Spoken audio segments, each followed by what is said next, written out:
Pip's wings made a soft clicking sound when they were nervous. Right now, they sounded like rain on a tin roof. Ria Delgado set down her fork and looked at her friend. The small insectoid creature sat across from her in the academy mess hall, compound eyes fixed on something behind Ria's shoulder. Without turning around, Ria already knew what Pip was staring at. "He's watching us again," Pip whispered. Their voice was like wind through dry leaves. "Let him watch," Ria said. She picked up a piece of protein cube and began cutting it into tiny portions. Pip's mandibles could not handle standard rations. Most humans would never bother helping a Vellani eat. Most humans thought the insectoid species was disgusting. Ria was not most humans. She passed a small piece to Pip, who took it gratefully. Around them, other cadets whispered and pointed. A human feeding a bug. How strange. How wrong. Ria did not care what they thought. 6 months ago, she had found Pip collapse during physical drill. The Vellani were brilliant tacticians, their minds capable of processing battle strategies faster than any computer. But their bodies were fragile. Hollow bones, thin exoskeletons, wings that could barely lift them in standard gravity. Earth gravity would have killed Pip in minutes. But this was Station Helion 4, and Pip had every right to be here. So when Ria saw the small creature struggling to complete the drill, she had simply walked over, picked Pip up, and carried them to the finish line. "You're my partner now," she had said. Pip had never been alone since. The clicking grew louder. Ria finally turned to look.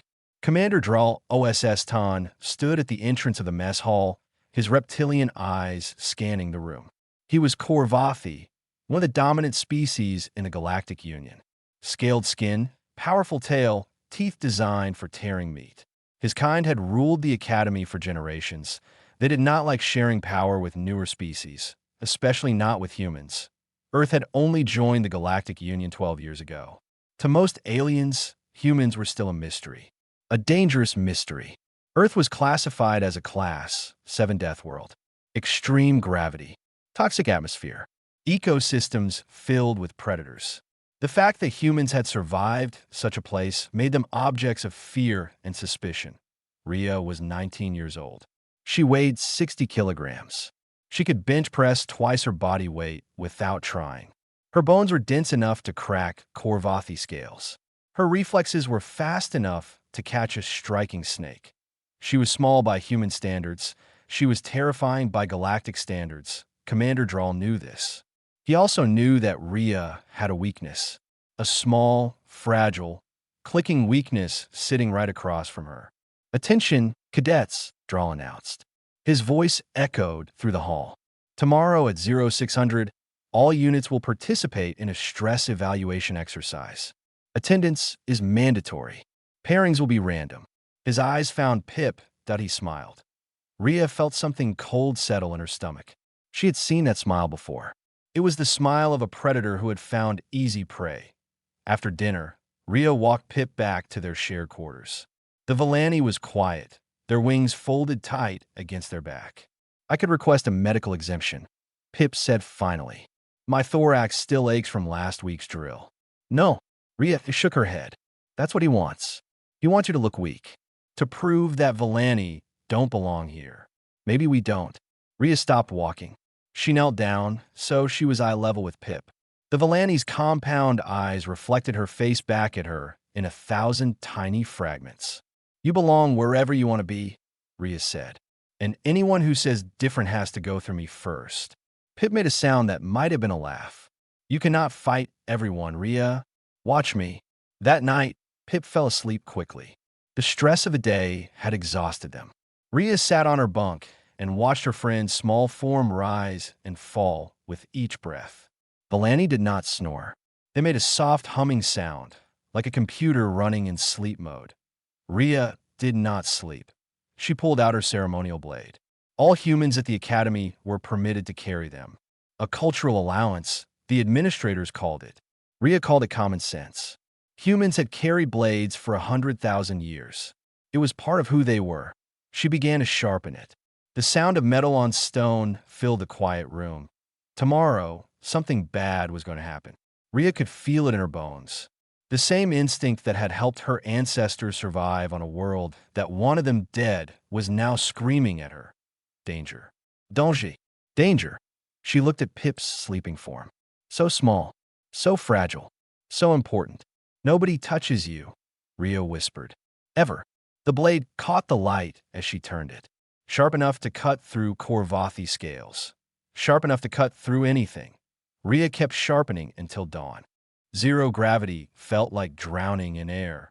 Ria floated in the training chamber, her body automatically adjusting to the lack of weight. Humans adapted quickly. It was one of the few advantages of coming from a world that constantly tried to kill you. Your body learned to survive anything. The chamber was massive. A maze of floating platforms, barriers, and obstacles stretched in every direction. 50 cadets drifted at their starting positions, waiting for the exercise to begin. Above them, the observation deck glowed with soft light. Commander Drawl stood there, watching, always watching. Pairings have been assigned, the automated voice announced. Please check your tactical displays. Ria looked at her wrist unit. Her stomach dropped. Pip had been assigned to the far end of the chamber. Their teammates were 3 Korvathi cadets. Ria recognized their names. Goss, Tanir, Vrel. All of them had connections to Commander Drawl's family. All of them had made comments about lesser species during mess hall dinners. This was not random. Ria pushed off her platform and floated toward the observation deck. Commander, she called out, I request a reassignment. My partner should be with me. Drawl looked down at her. His reptilian face showed no emotion, but his tail swished slowly. A sign of amusement. Pairings are final, Cadet Delgado. Return to your position or face disciplinary action. Sir, Pip's physical condition makes them vulnerable to... Are you suggesting that a Villani cannot complete standard training? Drawl interrupted. That would be discrimination against their species. A serious offense. Ria's hands curled into fists. He had trapped her. If she pushed further, she would be the one punished. Pip would be alone anyway.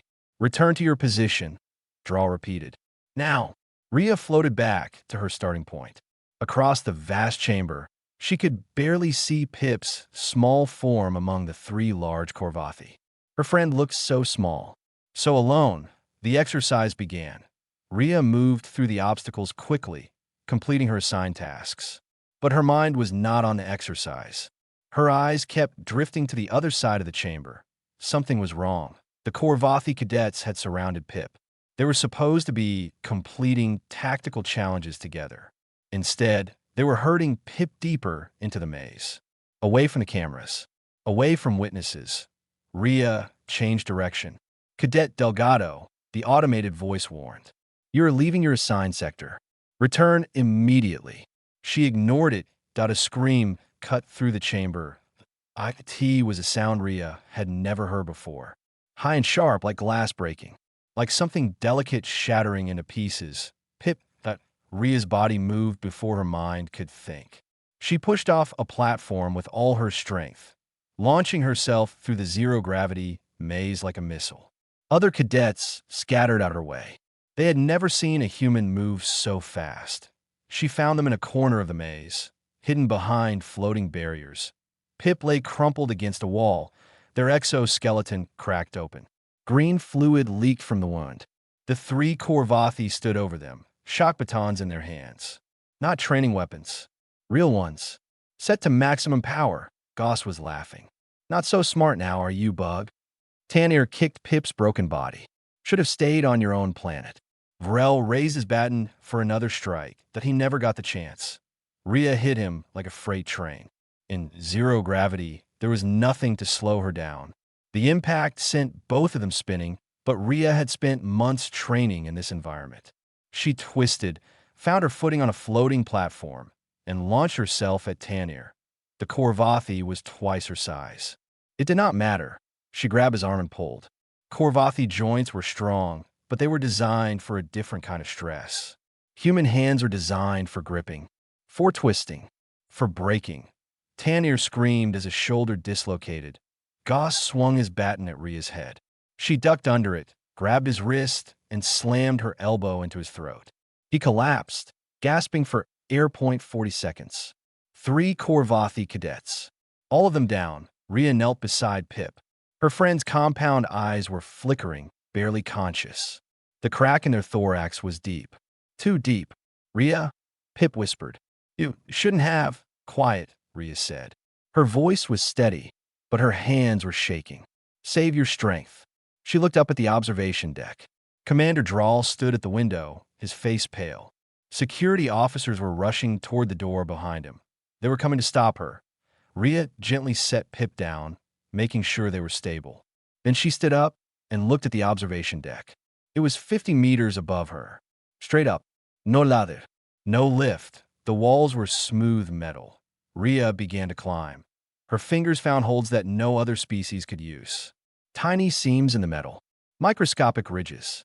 Humans had evolved to climb, to hunt, to chase prey across any terrain. Commander Drawl watched her coming. For the first time in his life, he understood what a Deathworlder really was. He tried to seal the door. Too slow. The observation deck door bent inward. Commander Drawl stepped back, his scales flushing dark with fear.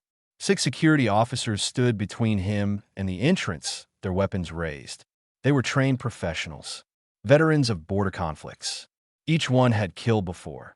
None of them had ever faced a human in full rage. The door tore off its hinges. Ria stepped through the opening. Her uniform was torn. Green blood stained her hands. Pip's blood.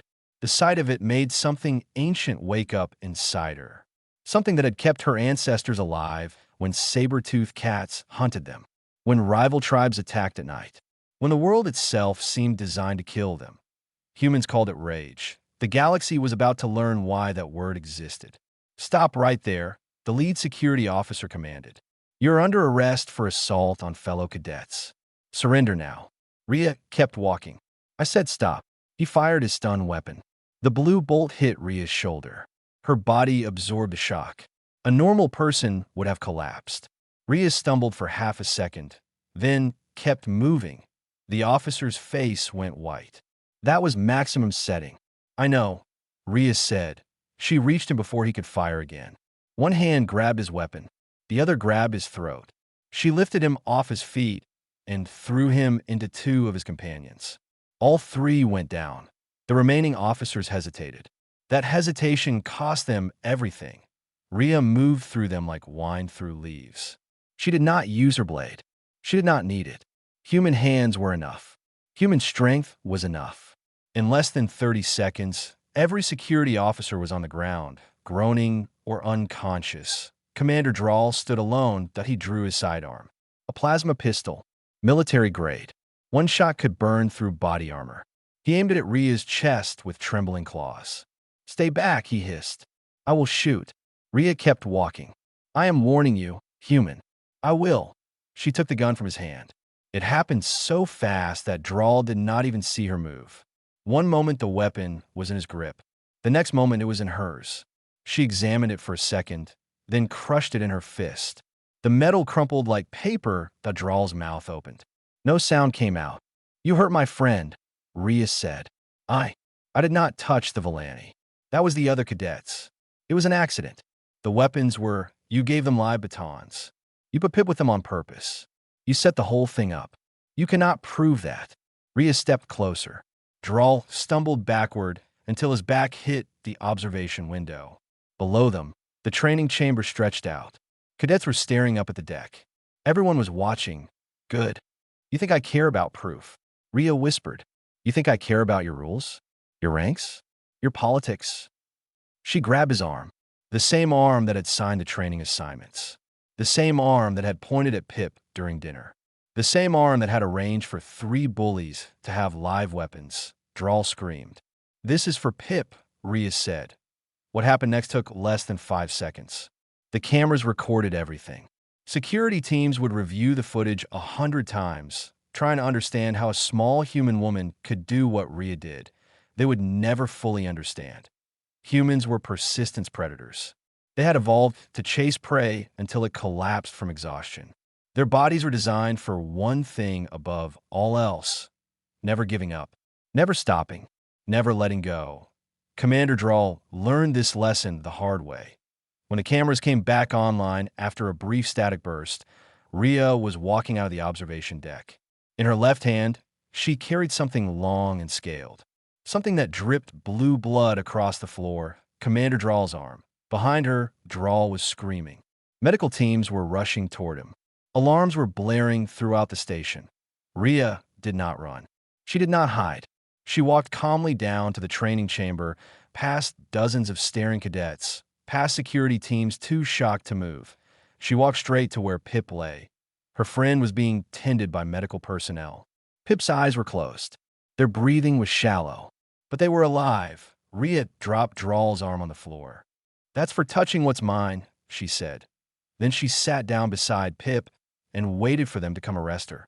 She did not resist when they finally did. She did not speak when they read her rights. She did not react when they told her she was facing execution. She only had one question. Is Pip going to live? The officer hesitated. The Villani is in critical condition. We do not know yet. Ria nodded. Then I don't care what happens to me. She meant it. Some things were worth dying for. Some people were worth killing for. Pip was both. 3 days passed in silence. Ria sat in her holding cell, staring at the wall. She had not spoken since her arrest. The guards brought food twice a day. She ate enough to stay alive, nothing more. Sleep came in short bursts, filled with dreams of Pip's scream. That sound would haunt her forever. On the 4th day, the door opened. Admiral Sen Korath stepped into the cell. She was old for a Korvathi. Her scales faded to pale gray, her movements slow but precise. She had commanded fleets, ended wars, shaped the policies of the entire Galactic Union. Now she stood in a prison cell, looking at a 19-year-old human girl. "Cadet Delgado," she said, "do you understand the charges against you?" Ria finally looked up. Assault, mutilation, conduct unbecoming. The penalty is death. I know. Admiral Korath studied her for a long moment. You do not seem afraid. I'm not. What? Ria's eyes were flat, empty, because Pip is alive. That's all that matters. The Admiral made a sound that might have been a laugh. You tore a commander's arm off. You hospitalized 3 cadets. You injured 6 security officers. And you tell me the only thing that matters is 1 Villani. Yes. Admiral Korath turned and walked toward the door. She paused at the threshold. The Villani has woken up. They are asking for you. For the first time in 4 days, something flickered in Ria's eyes. Pip is awake. Awake and causing problems. The medical staff try to sedate them. Apparently, Villani are very stubborn when they want to be. Ria almost smiled. Almost. The Admiral left. An hour later, another visitor arrived. Narakonkwo was 32 years old, one of the oldest human cadets at the Academy. She had spent years building bridges between humans and other species. Diplomacy, patience, understanding. Everything Ria had destroyed in 40 seconds. Do you have any idea what you've done? Nor demanded. Every human in the galaxy will suffer because of you. We spent 12 years proving we weren't monsters. 12 years of careful work. And you threw it all away. Ria looked at her. Pip is alive. That's not the point. It's the only point. Nur slammed her hand against the wall. They wanted to kill you. The Korvathi Council demanded immediate execution. Admiral Korath is the only reason you're still breathing. Then I'll thank her before I die. Nur stared at her. You really don't care, do you? About yourself. About the rest of us. About anything except that bug. Pip is not a bug. I didn't mean don't call them that. Ever. The coldness in Ria's voice made Nur step back. For a moment, she saw what the security officers had seen. What Commander Drawl had seen. A predator wearing human skin. Nur left without another word. That night, in a different part of the station, an old Korvathi named Instructor Yeneth made a decision. She had taught ethics at the Academy for 30 years. She had watched Commander Drawl rise through the ranks. She had seen his cruelty, his prejudice, his careful persecution of species he considered inferior.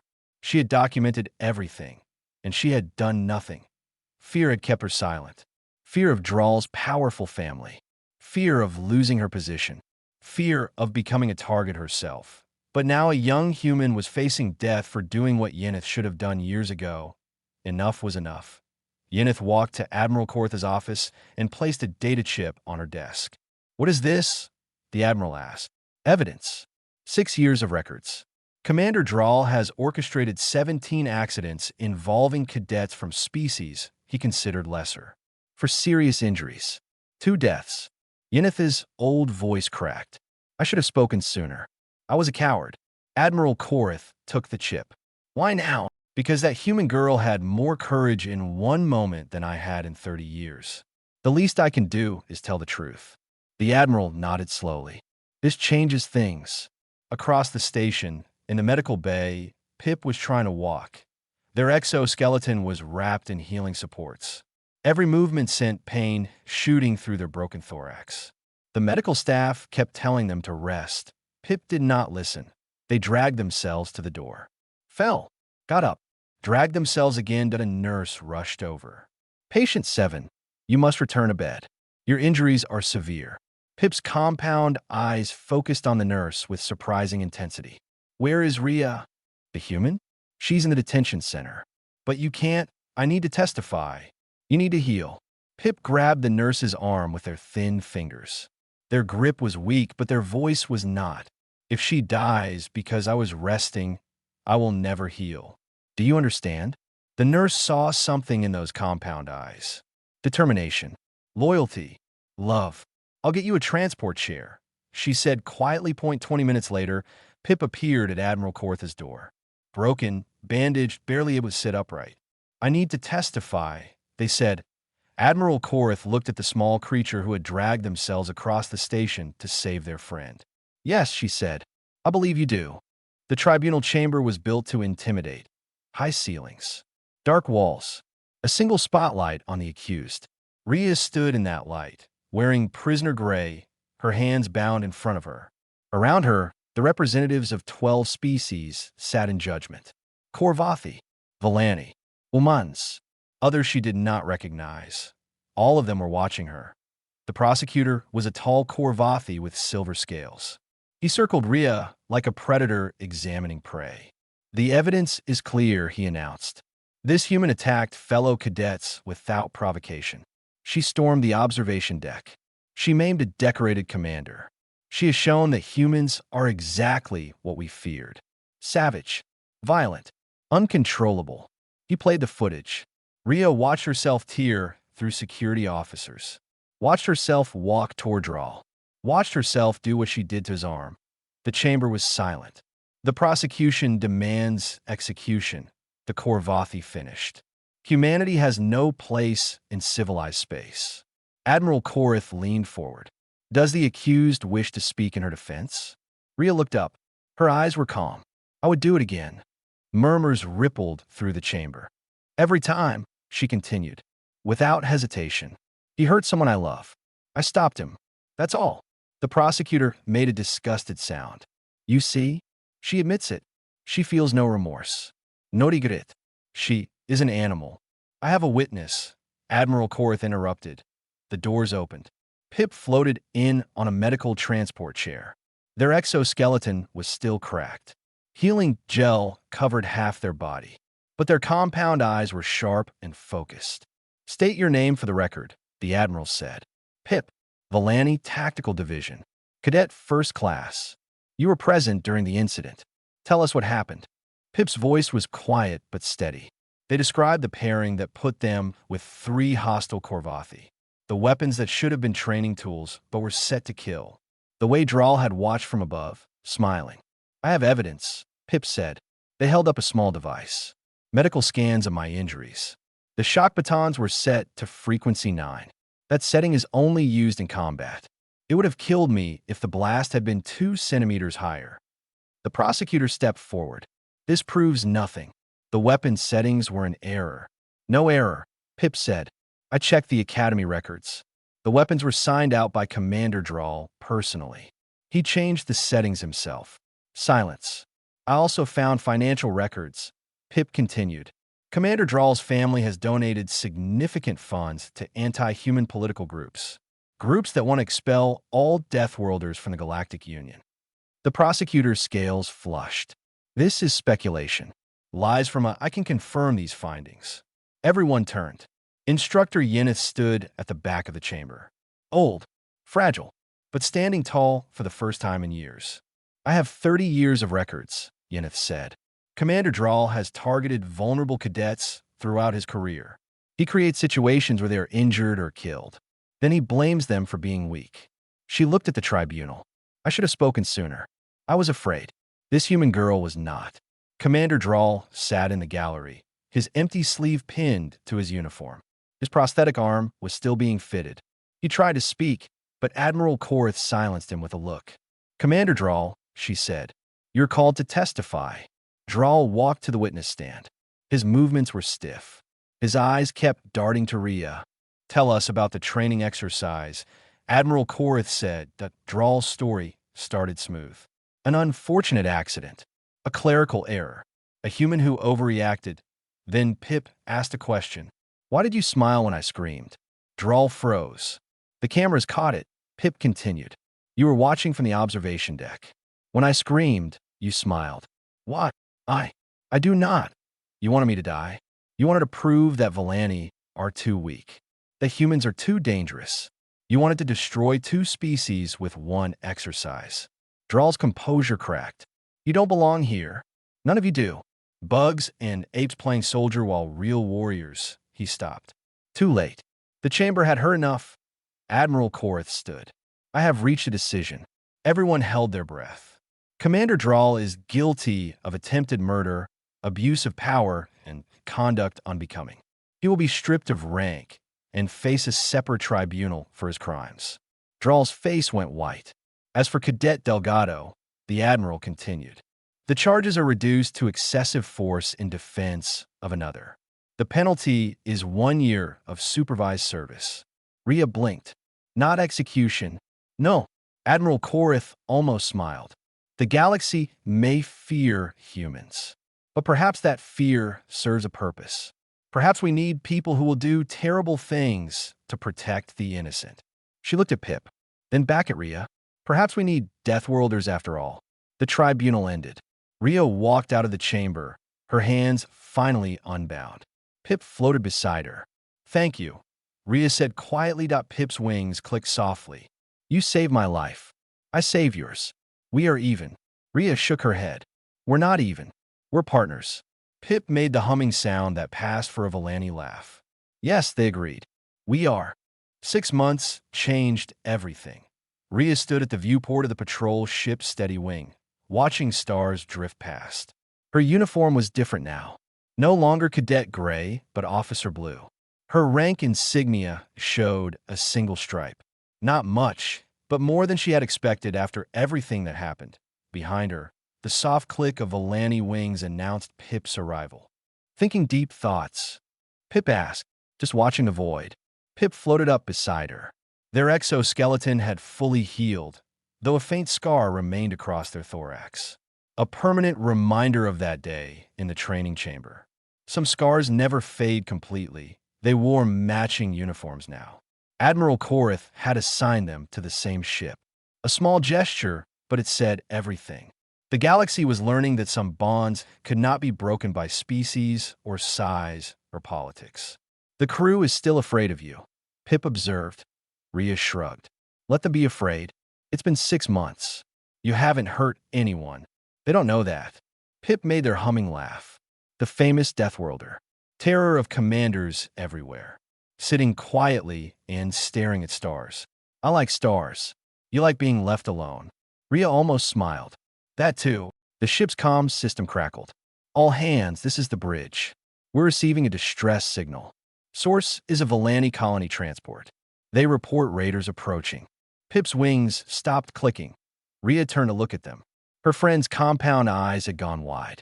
Their thin body was trembling. Pip, what's wrong? That transport. The designation. Pip's voice was barely a whisper. My family is on that ship. The world seemed to stop. Ria had never met Pip's family. Volani did not discuss such things easily. But she knew they existed. Knew that Pip sent messages home every week. Knew that somewhere in the galaxy, there were people who loved her friend the same way she did. People who were about to die. Ria grabbed her tactical vest and started moving. Where are you going? Pip called. To get a shuttle. We haven't been authorized. I don't care. Pip caught up with her in the corridor. Ria, you can't just... Ria stopped and faced them. Your family is on that ship. Raiders are coming. What do you want me to do? Wait for permission. Pip stared at her. You would risk your career? Your freedom? Again, I would risk anything. Ria's voice was simple, honest, absolute. Nobody touches your people either. 10 minutes later, a shuttle launched without authorization. The Steady Wings captain tried to recall it. Ria ignored the orders. The colony transport was under attack when they arrived. 3 raider vessels surrounded it, smaller and faster than military ships. Built for hit-and-run operations. Built for targeting the weak. They had not planned on a Deathworlder. Ria docked the shuttle with the transport's emergency port. Inside, she found chaos. Valani civilians running and screaming. Raiders already aboard, grabbing valuables and hostages. Ria stepped into their path. The first raider was a Korvathi. He saw her uniform and laughed. One human? Against all of us. Ria broke his arm in 2 places and threw him into his companions. The fight was brutal and fast. Ria was not the strongest soldier in the galaxy, not the fastest, not the most skilled, but she was the most relentless. Every time a raider knocked her down, she got up. Every time they thought she was finished, she kept coming. Humans did not stop. Humans did not give up. Humans chased their prey until it collapsed from exhaustion. The raiders had never faced a real persistence predator point 20 minutes later. Every raider was either unconscious or fleeing back to their ships. Ria stood in the transport's main corridor, bleeding from a dozen small wounds, breathing hard. Pip found her there. My family, they said. Are they? Deck 7. All safe. Pip's wings went still. Then they made a sound Ria had never heard before. A high, keening note. Valani crying. They rushed to Deck 7. Ria followed slowly, giving them privacy. She found Pip embracing a cluster of small Valani. Their family. Parents and siblings and others she could not identify. All of them alive. All of them safe. One of the older Valani noticed Ria standing at the door. They approached slowly, compound eyes studying her. You are the human, they said. The one who saved our child at the academy. Ria nodded. And you came to save us now. Why? We're not your species. Not your family. Ria looked at Pip. Her friend was surrounded by loved ones, finally at peace. Pip is my family, she said simply. The old Valani studied her for a long moment. Then they reached out with thin fingers and touched Ria's hand. A gesture of acceptance, of welcome. Then you are ours too, they said. That night, after the rescue ships arrived and the wounded were treated, Ria and Pip sat together in the transport's observation lounge. Stars drifted past the viewport. Somewhere behind them, Pip's family was resting. Do you regret it? Pip asked. Any of it? Ria thought about the question. The training chamber, the commander's arm, the trial, the months of whispers and stares. I regret that I wasn't faster, she said. That you got hurt at all. Pip's wings clicked softly. You humans are terrifying, you know. Ria smiled. A real smile, warm and genuine. Only to people who deserve it. The ship moved on through the void. Somewhere in the galaxy, word was spreading. Stories about a human who tore a commander's arm off to protect a friend. Stories about a Deathworlder who would not stop, would not rest, would not give up. Other species were learning a new lesson about humanity. They were not the strongest, not the smartest, not the most advanced. But if you hurt someone they loved, they would come for you, and they would never, ever stop.